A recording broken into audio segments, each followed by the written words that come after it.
존재의 존중 14. 죄지음은 좋은 결과를 가져오기도 합니다. 질서의 파괴적인 면. 누가 질서를 방해합니까? 전쟁 중에 범죄자들입니까? 혹 도덕적인 면에서 볼 때 동성애자들, 감춰지거나 양자로 들어간 사생아들, 출생이 불분명하게 된 아이들입니까? 개별적인 것들입니까? 다음과 같은 이유 때문에 저는 질문을 합니다. 선생님의 말씀하신 질서가 사회의 도덕과 상관이 없다면 이는 파괴적입니다. 그렇다면 이 영혼의 질서는 사회적인 합의를 깨버리기도 합니다. 네, 그럴 수도 있습니다. 이 일을 함으로써 제외되고 멸시받은 자들에게 명예를 찾아주어야 한다는 것을 볼 수 있습니다. 예를 들면 5명의 남자들로부터 5명의 사생아를 낳은 여자의 경우입니다. 사람들은 도덕적으로 격분할 수도 있습니다. 그러나 도덕주의자들이 쉽게 이해할 수 없는 것이 있습니다. 그것은 죄지음도 가끔 아주 좋은 결과를 가져온다는 것입니다. 아이들입니다.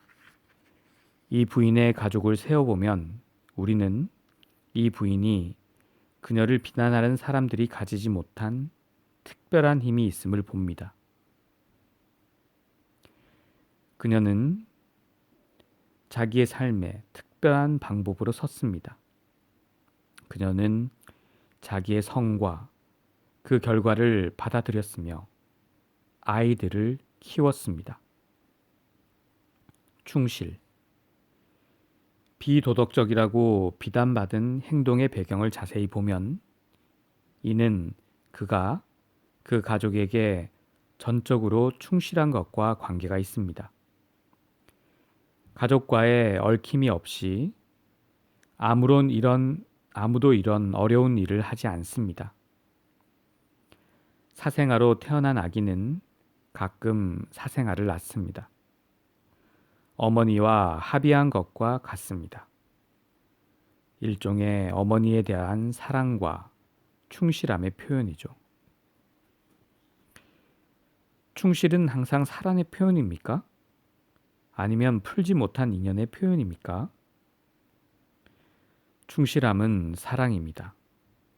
이는 가족의 운명을 같이 짊어지고 가겠다는 각오입니다. 부모가 늙어서 부양이 필요할 때 이를 거절하는 자식들의 불효가 있습니다.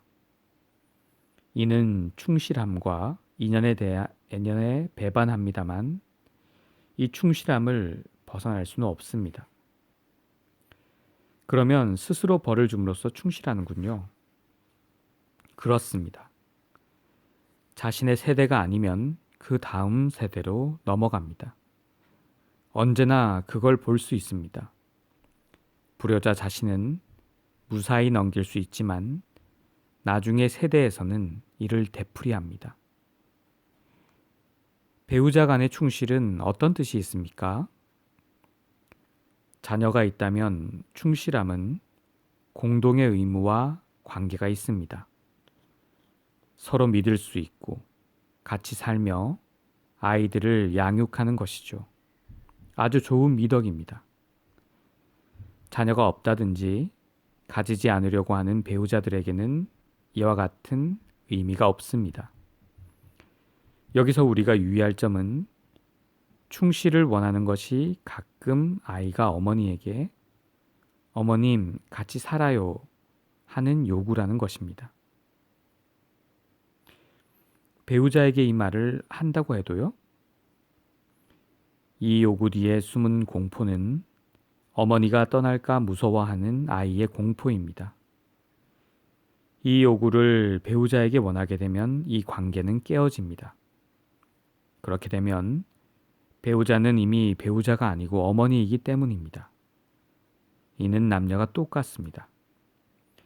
가지 말라는 이 요구는 관계를 강화하는 게 아니고 약하게 합니다. 어른 관계에서의 충실은 저에게 나를 존경하고 우리 공동의 일을 위해서 신뢰할 수 있는 당신을 보여주시오라는 것입니다. 이러면 사랑은 공고해지고 든든해집니다. 그러나 당신이 간다면 나는 죽겠소.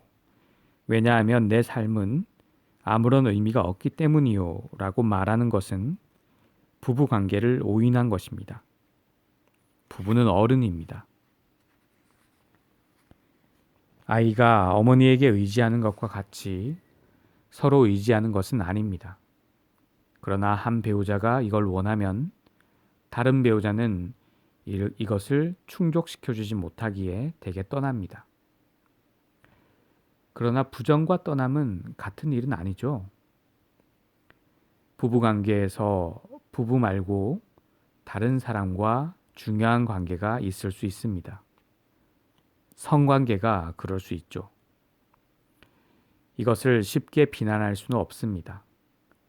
인간의 삶은 아주 복합적입니다.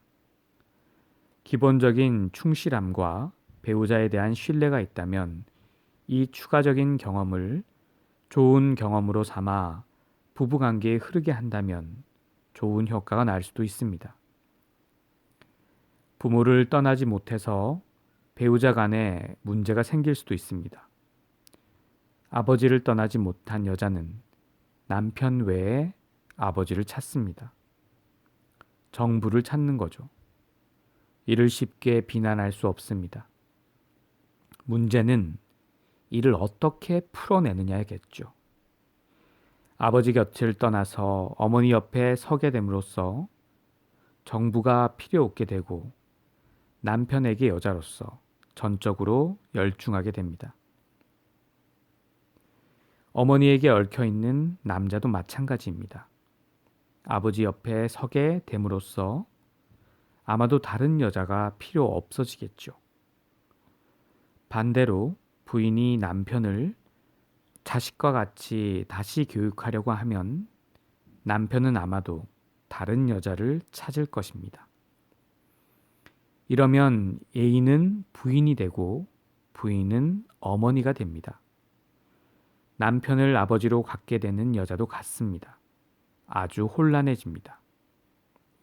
이 복합관계를 순결 혹은 불순결로 보게 되는 것은 삶의 다양성에 맞지 않는 것이죠.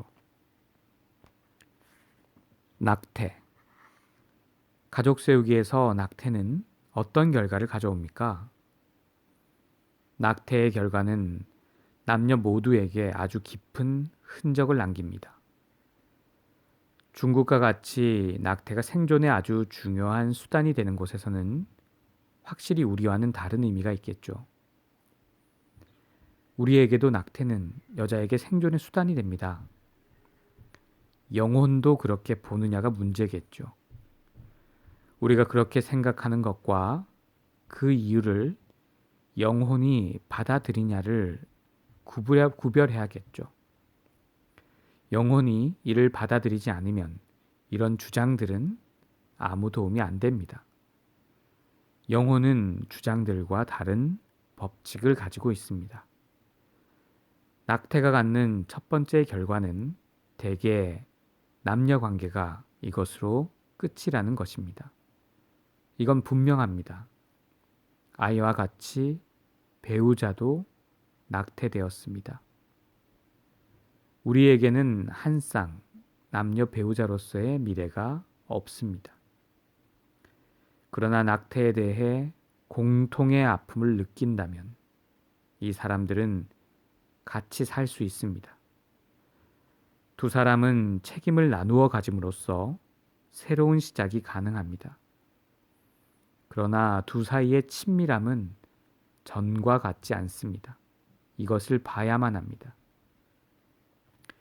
다른 한편으로는 대개 여자분들은 낙태 이후 자기 자신에게 벌을 준다는 것입니다.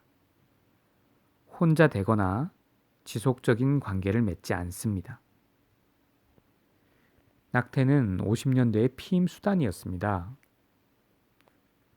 20만 건이나 불법으로 낙태했습니다. 제가 아는 여자 중에 낙태 경험이 있으면서도 남자가 없는 사람은 하나도 없는데요. 저에게는 그렇게 확실하지 않습니다. 가족 세우기를 해보면 낙태가 남녀 관계에 어떤 영향을 미치는가 볼 수 있습니다. 저는 도덕적으로 비난하고 싶지 않습니다. 이 문제의 중요성은 낙태를 대수롭지 않게 여기는 것과 이별해야 한다는 것입니다. 낙태하면서 사람들은 이렇게 생각합니다. 낙태되었다. 이제 이 일은 끝났다. 그러나 낙태의 결과가 평생 갈 수 있다는 것을 알고 결정한다면 이는 차원이 다른 이야기입니다. 엄숙해집니다. 감사합니다.